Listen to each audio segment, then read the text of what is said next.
Olá, seja bem-vindo ao canal Histórias em Geral. Hoje iremos falar um pouco sobre o neoliberalismo, é uma nova concepção do liberalismo clássico.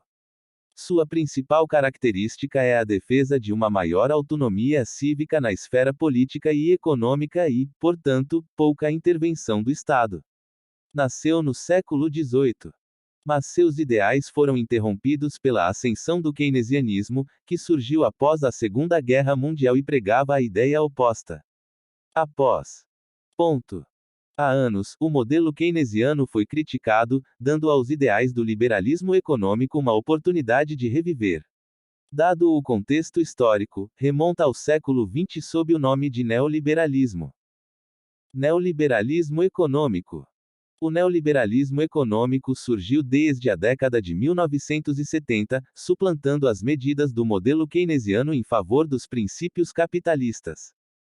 Para estimular o desenvolvimento econômico, o foco principal deve ser a não interferência do Estado na economia.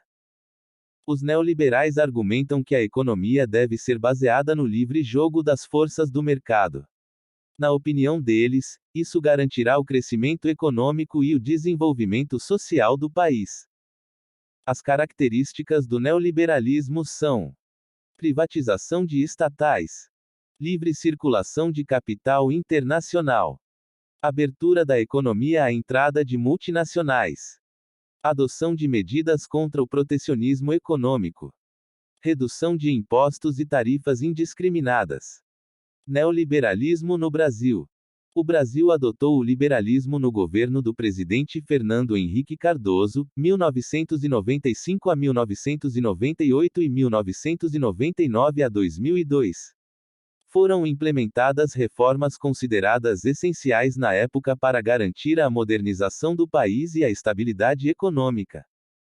O neoliberalismo ganhou ampla aceitação nas décadas de 1980 e 1990, especialmente após o fim do socialismo na Europa Oriental.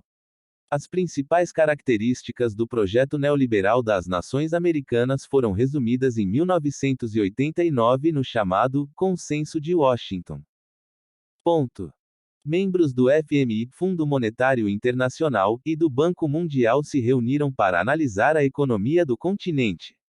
Além dessas organizações, também se reuniram representantes dos Estados Unidos e de alguns países da América Latina. Essa reunião levou a uma série de medidas para conter a inflação e modernizar a nação. Ajuste fiscal: limita os gastos do governo pós-receita e elimina os déficits públicos. Downsizing the state: redefinir o papel do Estado limitando a intervenção estatal na economia e reduzindo as instituições públicas. Privatização: alienação de empresas estatais não relacionadas com atividades específicas do Estado. Abertura comercial: reduzir as cotas de importação, estimular acordos comerciais para expandir as exportações e acelerar o processo de globalização econômica. Abertura financeira: acabar com as restrições à entrada de capital estrangeiro e permitir que instituições financeiras internacionais negociem com instituições financeiras domésticas em pé de igualdade.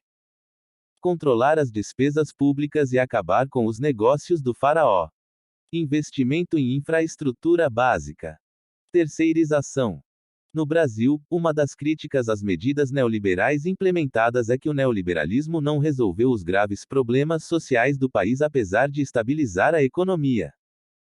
Além do Brasil, o neoliberalismo foi adotado na Argentina, Chile, Estados Unidos, Grã-Bretanha, Escócia, Inglaterra e País de Gales, México, Peru e Venezuela. O Chile foi o primeiro país neoliberal a ter o ditador Augusto Pinochet. Neoliberalismo e educação. O movimento neoliberal influenciou a educação. Isso porque as escolas são vistas como mercados e a educação começa a ser privatizada. Foram criados. Ponto. Cursos profissionalizantes que os preparam para o mercado de trabalho, mas limitam sua capacidade de aceitar críticas. Além disso, outro fato que sustenta o pensamento neoliberal é a alta matrícula nas universidades, apesar da baixa qualidade do aprendizado. Neoliberalismo versus liberalismo. O neoliberalismo fortaleceu os fundamentos do liberalismo, e ambos tinham os mesmos fundamentos. A teoria do liberalismo resume os princípios que surgem para proteger as liberdades civis, em oposição ao absolutismo. O mesmo aconteceu com o neoliberalismo, nome que os distingue principalmente pela época em que ocorreram. E esse foi o vídeo de hoje. Não se esqueça de se inscrever no canal e de deixar o like, ative também o sino das notificações. Até o próximo vídeo.